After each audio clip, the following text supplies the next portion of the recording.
Hey, welcome back to Math with Patrick. Today is September 15th. I have Quill again. He's just been absent from a few videos because he hasn't joined me in the office. So Quill is back for some math as well. And we're solving problem 258 from the Daily Epsilon calendar. And, well, here's the problem. I guess it's right there for you.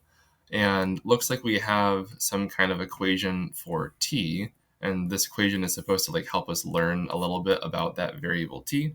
And once we know something about it, then we can use this information to then figure out what x is. So this seems a little bit tricky. I'm seeing some kind of maybe classical approach would be to solve this quadratic equation for t. We would have two different solutions. It doesn't seem factorable to me, so we would get some kind of quadratic formula looking answer, like plus or minus. And then once we figure out what t is, then we would need to plug it into all of these spots and then finally multiply all 6 of these factors together, and then supposedly we produce 15 out of that. That sounds terrible. So instead, I think let's do a slightly different strategy here where we isolate the t squared instead of isolating the 0 right here, and we do some power reducing strategies. So I'm just going to add the t and the 5 to the other side of the equation. And so I get t squared is equal to t plus 5.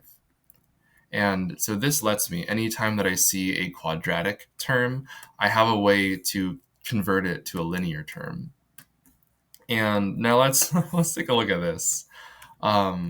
X is equal to the product of 3 minus t, 2 minus t, 1 minus t, t itself, t plus 1, and t plus 2. Now, I don't really like these terms, at least the way that they're positioned. I really like having it be t minus 3 instead. Just having that t be positive is so much better in my eyes. At least it's easier for me to use. And I can totally do this as long as I introduce a negative sign. Essentially, it's like if I do 4 minus 2, that's just 2. And if I flip the subtraction around, all I'm doing is producing a negative sign. So if I still want those things to be equal to each other, I just need to introduce a negative sign after I flip my minuend and subtrahend. So I can flip the 3 and the t around that subtraction sign as long as I introduce a negative sign in front of it. So the same thing is going to happen with the 2 minus t. I could just call that t minus 2 as long as I introduce a minus sign, so it turns back to positive. Same thing here. I'll introduce another minus sign, so it turns back to a negative. And then t and t plus 1 and t plus 2 all look fine to me, so I'll just keep those the way they are. Let's maybe selectively multiply some of our factors. I know that if you have conjugates of each other, you just get the difference of squares. So t minus 1 times t plus 1 is going to give us t squared minus 1. A random thing that I want to share right now. This lets me compute products kind of quickly in my head. I don't really know what 13 times 15 is off the top of my head, but I do know what 14 squared is because I've memorized my squares up until a certain point. And so I know that if I take away 1 from 14 and multiply it to the next number when I add 1 to 14, my result here is just going to be 14 squared minus 1. So I know that 13 times 15 is 195. Without actually needing to think about the multiplication there, I'm just relying on a math fact that I've memorized. So anyways, not important for this problem, but I just figured I'd show some kind of representation of what it means to kind of multiply these two factors together. Anyways, t squared minus 1. I can also do the same thing with the t minus 2 and the t plus 2, where those two can come together to become a t squared minus 4. And then why not? Let's multiply the t minus 3 and this t together, and we're going to get t squared minus 3t from that. And I guess the negative sign can just hang out at the front for now. So here's where this like power reducing strategy can kind of kick in right now, where anytime that I see a t squared, it's totally viable to just replace it with a t plus 5. So x can be equal to, still using that negative sign, this is a t plus 5, and then keep the minus 3t. This is a t plus 5, keep that minus 1, and then this is another t plus 5, and I'll just keep that minus 4. Let's reduce maybe the left two terms or factors first. This is just t plus 4. This is just t plus 1. I think I want to multiply these two binomials together so that I produce another t squared there. And before I keep running down that kind of train right there, let me at least simplify the left factor as well. I see it's going to be a negative 2t plus 5, I think, because these two together produce the negative 2t and the plus 5 stays the same. I don't like having negatives on my kind of variable term, so I'm going to distribute that negative into this factor. So now I have something that looks like that. So I guess it should just copy itself down here and here. And then now I can replace this t squared with another t plus 5. And so I do get 6t plus 9 out of this factor right now. And let's distribute again, because we're going to get another t squared, and we can keep reducing this power until something happens. So we get 12t squared plus 18t minus 30t minus 45. Why not? Let's combine these two middle terms together to get a minus 12t. And then I can, once again, replace that t squared with a t plus 5. So we get 12t plus 60 minus 12t minus 45. And interestingly, the t's cancel out in the end. I mean, I kind of knew that we're going to get some answer, like just a number answer out of this, because like the idea, like the classical approach would be we would just get some number for t.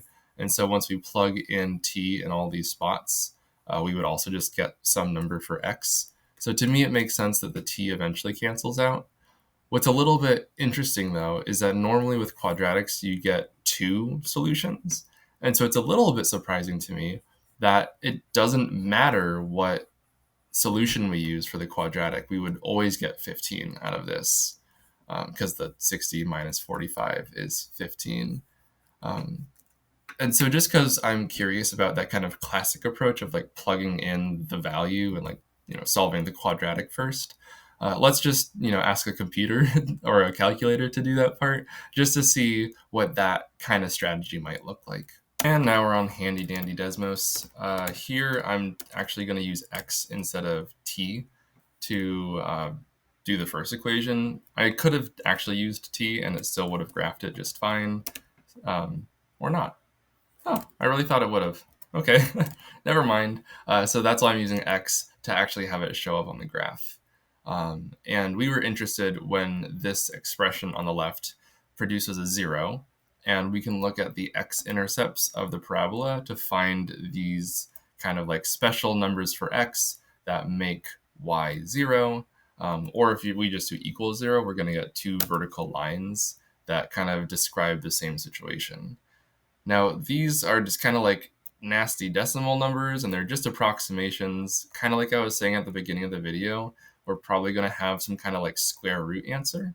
And so we could quickly quadratic formula this. We could do x is equal to negative b. B is this coefficient right here. And so the opposite, or the negative of negative 1 is 1. Plus or minus, but I can't type that into Desmos, so I'll just do plus. The square root of b squared minus 4ac.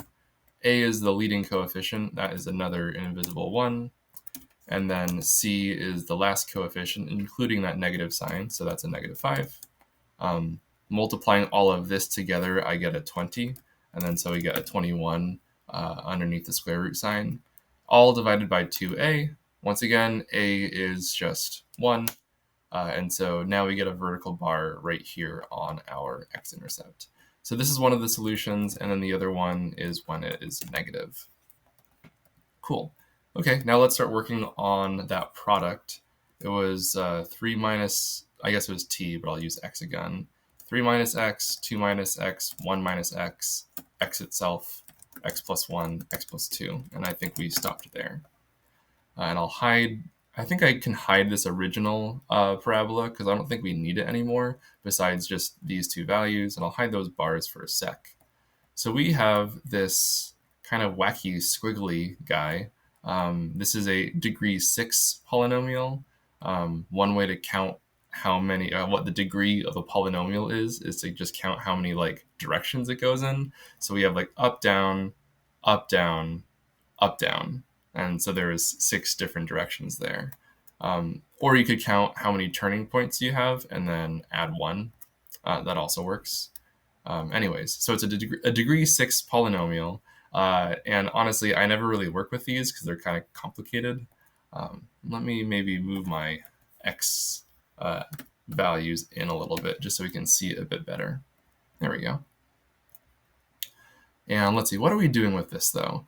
We know that once you plug in either of these special values for x, we're supposed to get the value 15 because that's today's date. So we're essentially looking like where are those special values for x that are going to give me a 15? So I could actually just do y equals 15. And now at least the graph shows me 4 different locations where I could plug in a value for x here and get 15 back from this equation.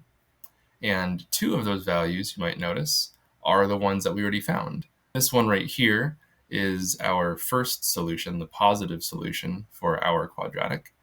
And then this one right here is the negative version of our answer. Not negative version, but the answer that's negative. And either one of these, it seems like when you plug it in and do all the math, the graph shows us that the output is 15. So what's really, really nice about the previous solution with using that kind of power reducing idea is that we didn't need to plug in this number here and here and here and here and here. Oops, not there. Over here for the x, and then finally over here for this x, because once the calculator does all the math, we do get 15 for today, but I would not want to do this multiplication on my own. This just seems terrible. So I think by hand, the way that I did it is probably best, but then also you could have just, graphed it and found a solution by kind of playing around with the polynomials. So there are 2 solutions, as far as I know, for this problem. Hope you enjoyed seeing both of them, and I'll see you tomorrow. Bye.